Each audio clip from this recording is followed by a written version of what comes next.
My name is Emily, and this is the story of how I turned my home into my own English school. With nothing but determination, free resources, and creative methods, I discovered that you don't always need a teacher to become fluent. Sometimes, the real teacher is your passion, discipline, and curiosity. They said I couldn't do it alone. They said English needs a classroom, a teacher, and expensive lessons, but I proved them wrong, all from the comfort of my own room. When I first decided to learn English at home without a teacher, I felt both excited and nervous. I didn't know if it would really work. But deep inside, I believed that if I made English part of my daily life, I could learn it naturally, just like a child learns their first language. My room, which had always been my small, quiet place, slowly transformed into something much bigger. It became my private English world. The first thing I did was look around and think, how can I make this place speak English to me? It was funny because my room had always been full of books in my native language, old notebooks, and family photos. But now it needed to look and feel different. It needed to remind me of English every time I opened my eyes.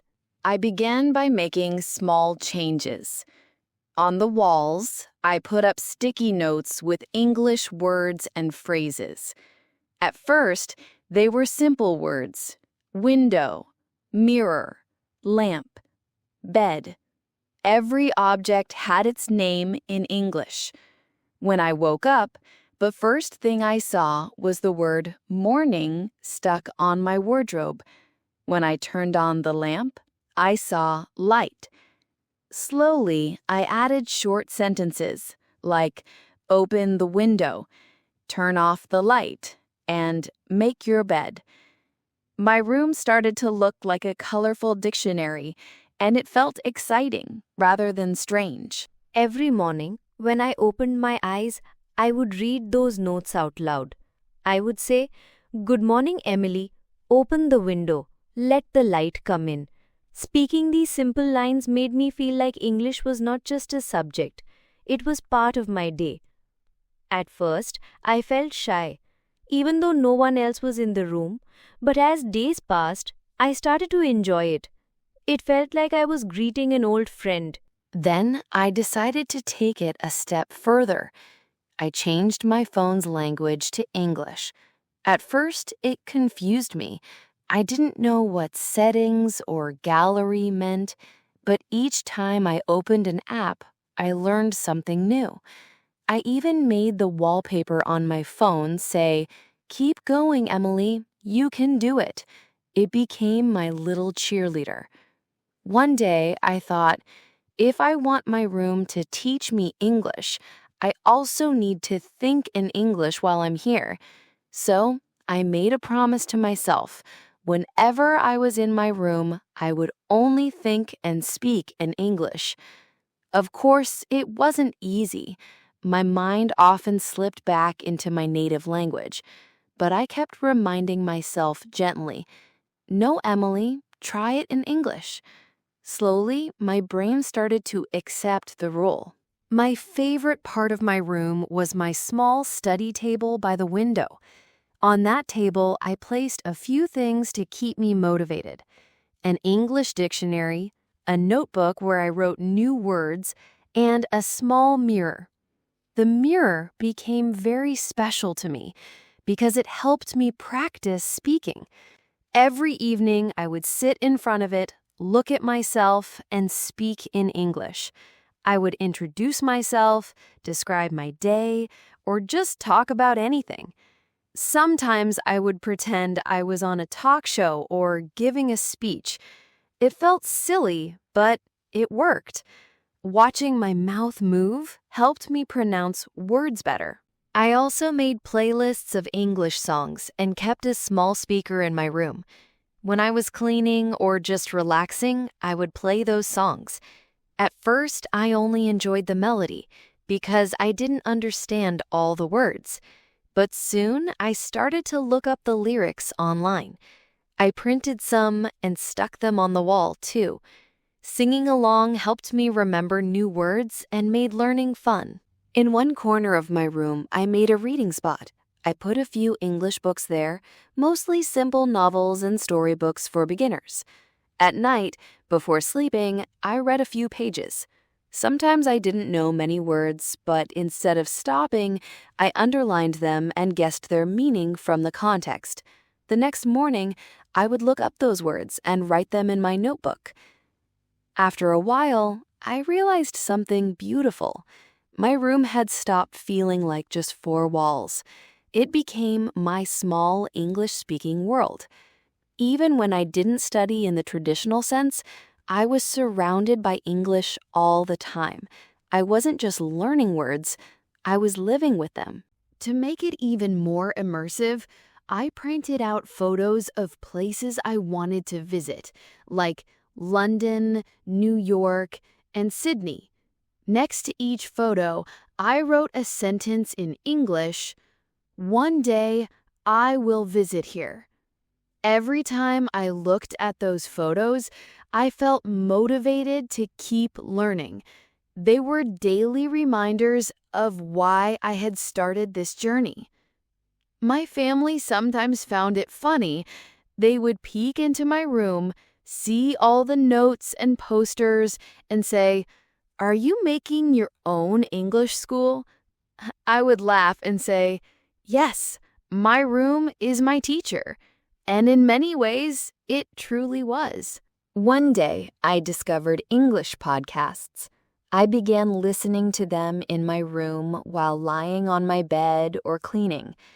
I didn't understand everything at first, but it helped train my ears. Later, I added English YouTube videos. Sometimes I'd repeat phrases I heard, trying to copy the accent and intonation.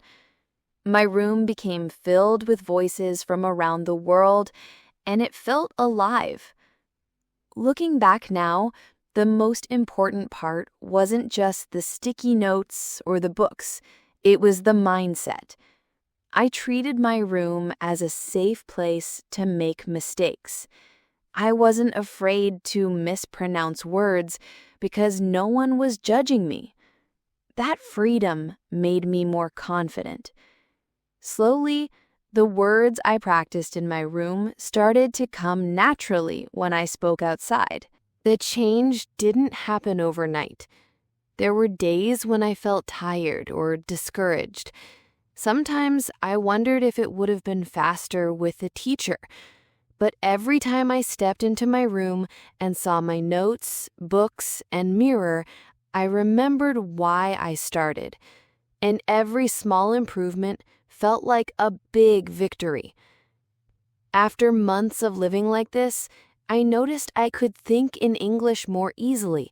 I could describe my day without stopping to translate from my native language. My pronunciation improved too, thanks to my mirror talks and shadowing English speakers from videos. Now, when someone asks me how I learned English at home without a teacher, I smile and say, I turned my room into an English zone. Because it wasn't just about studying, it was about living in English, even if only inside four walls. My room became my classroom, my teacher, and my friend on this journey.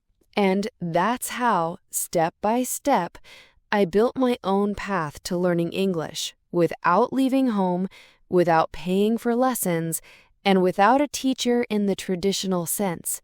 It all started with a simple idea. If you can't go to an English world, create one around you. When I first began learning English at home, I quickly realized something important. Knowing words and grammar was not enough.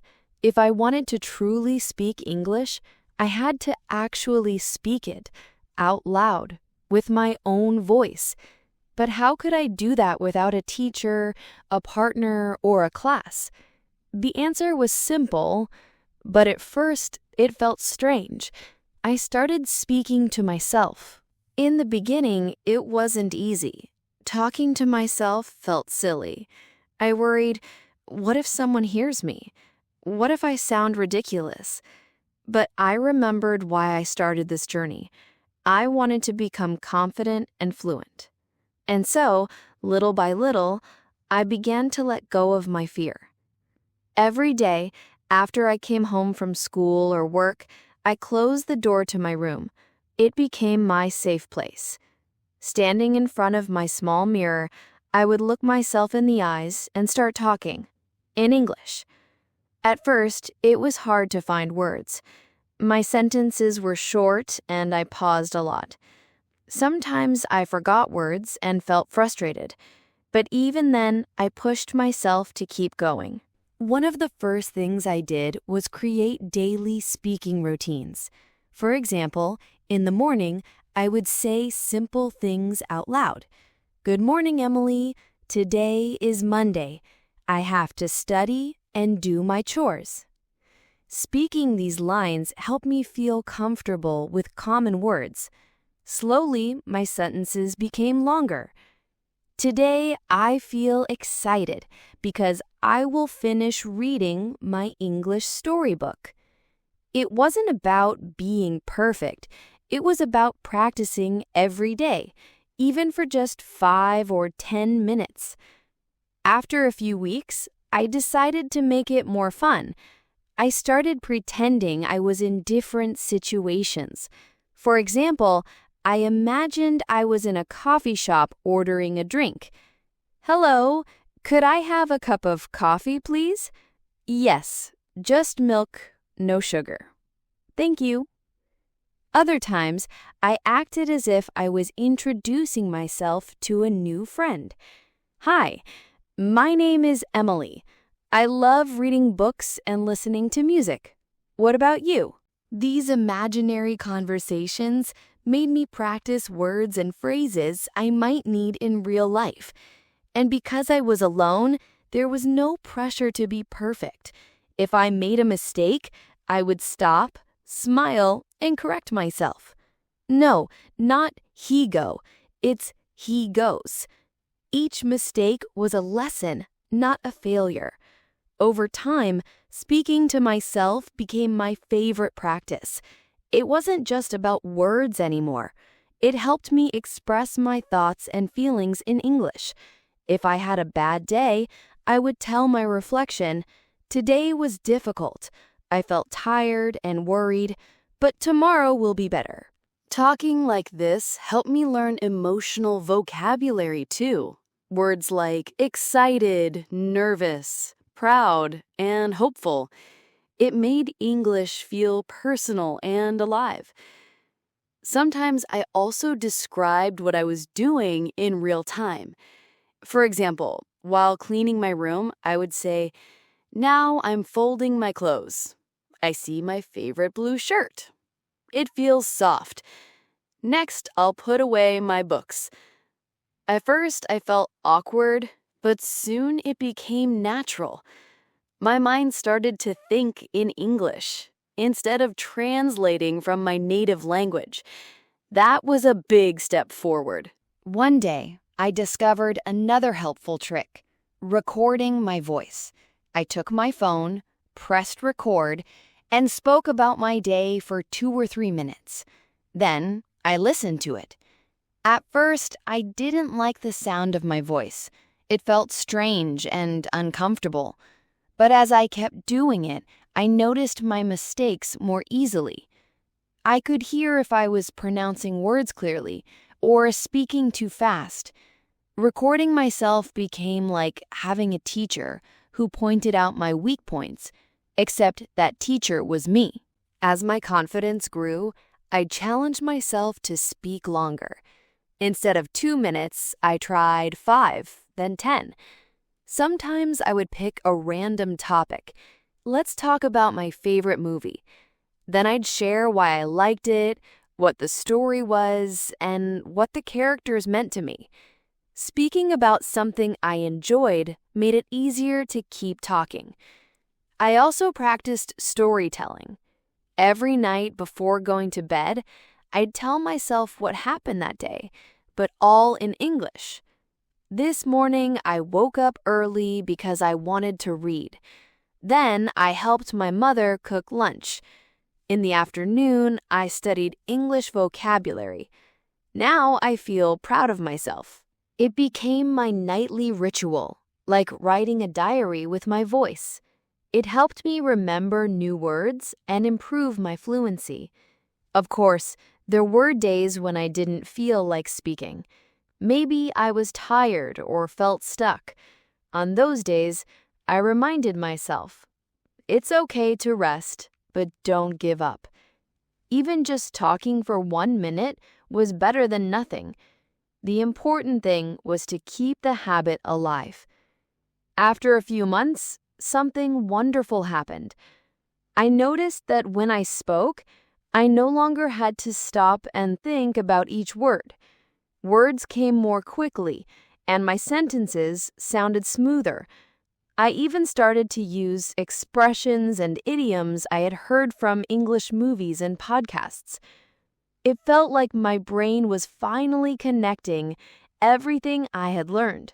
What surprised me most was how this habit changed my confidence, too. In the past, I felt shy and nervous when speaking English in front of others. But after hundreds of private conversations with myself, I realized if I can talk to myself for 10 minutes, I can also talk to someone else. The first time I spoke English to a real person, I still felt nervous, but it was easier than before. My words didn't disappear from my mind like they used to. And even if I made mistakes, I didn't panic. Speaking to myself had taught me to keep going, even after a mistake. This habit also helped me understand my voice and accent. I noticed which words were hard to pronounce, like world, comfortable, and through. I practiced them slowly, sometimes saying them 20 times until they felt natural. Speaking out loud showed me exactly where I needed to improve. Sometimes I laughed at myself. If I used a funny voice or acted like two people in a conversation, it made practice entertaining. Learning doesn't always have to be serious. It can be playful, too. In the end, speaking to myself became more than a study technique. It became a way to feel less lonely on my journey. English was no longer just something I read or listened to. It was something I used to express my true self, even when no one else was listening. When people asked me, "How did you learn to speak English so naturally, even without a teacher?" I tell them honestly, I talk to myself every single day. And it's true, because every time I spoke, I was teaching myself, and every time I listened, I was learning. I learned that you don't always need someone else to speak with first. Sometimes you can be your own best speaking partner, brave enough to sound silly, strong enough to keep going, and kind enough to forgive your mistakes. That's how, little by little, speaking to myself without fear helped me unlock my English voice. When I started learning English alone at home, I didn't have money for expensive courses or private lessons. At first, this felt like a disadvantage. I worried that without a teacher, my English would never sound natural. But soon, I discovered something amazing. The internet and the world around me were full of free resources, and with the right mindset, I could learn English directly from real-life content, the kind that native speakers actually use every day. In the beginning, I wasn't sure where to start. There were so many videos, podcasts, websites, and books that it felt overwhelming. But I decided to choose things that truly interested me, rather than forcing myself to study dry grammar lessons. I wanted to make English feel alive and connected to my life. One of the first things I did was search for English YouTube channels about topics I loved. For example, I loved cooking, so I watched cooking tutorials in English. The chefs spoke naturally, and at first I couldn't understand everything. But I kept watching. I paused when I didn't understand, repeated phrases out loud, and sometimes even copied their intonation. It felt like I was cooking with a friend from another country and learning English at the same time. I also discovered English podcasts. I remember my first one was about everyday life stories. I listened while cleaning my room or walking around the house. At first, my mind struggled to keep up, and I only caught a few words here and there. But I didn't give up. Over time, my ears got used to the rhythm and flow of natural English speech. I began to notice common phrases like, you know, kind of, and actually. These were words I had never seen in textbooks, but they were part of real English. The best thing about these podcasts and videos was that they were free and available anytime. It didn't matter if it was late at night or early in the morning, my teachers were always there. And slowly, they helped me build not just vocabulary, but also a sense of how English really sounds when spoken naturally. Reading also became an important part of my journey. At first, I tried to read classic novels, but they felt too hard and discouraging. So I switched to simpler things: short stories for English learners, news articles, and blog posts about topics that interested me, like travel and lifestyle. I also followed English Instagram pages that shared daily vocabulary, idioms, and quotes. Reading a few lines every day helped me see words in context, and it became a relaxing part of my routine. One unexpected resource that helped me a lot was subtitles. I watched English movies and TV shows with English subtitles on. In the beginning, I tried watching with my native language subtitles, but I realized it didn't help much because my brain stayed comfortable translating. Switching to English subtitles forced me to connect what I heard with what I read. It was hard at first, but it made a big difference. I especially loved watching sitcoms and dramas because the conversations were full of everyday expressions, humor, and even slang. When a character said something interesting or funny, I would pause and write the phrase down in my notebook. Later, I tried using those phrases in my own mirror practice. It felt exciting to speak like real people in movies rather than sounding too formal. Another thing I discovered was the power of music. I created playlists of English songs I loved. At first, I just enjoyed the melody, but soon I looked up the lyrics and read them while listening. Singing along helped me remember words and practice pronunciation. Even now, there are English words and expressions that come to my mind because I learned them from songs. One day, I found a free language exchange app where people from different countries practiced languages together. At first, I was too shy to speak with strangers, so I just read other people's posts and comments in English. But after some time, I gathered courage and wrote short messages in English too. It wasn't perfect, but it was real practice. Reading and writing to real people felt different from studying alone, and it helped me feel more confident. I also used free online dictionaries and translation tools to help me when I got stuck. Whenever I learned a new word, I didn't just write its meaning, I tried to use it in a sentence that related to my own life. For example, if I learned the word proud, I wrote, "I feel proud when I finish a book in English." Writing personal sentences made the words stick in my memory. One of my favorite habits was creating my own vocabulary notebooks, but instead of writing long lists of words, I grouped words by themes: food, feelings, daily routines, travel, etc. I also added simple drawings or wrote example sentences next to each word.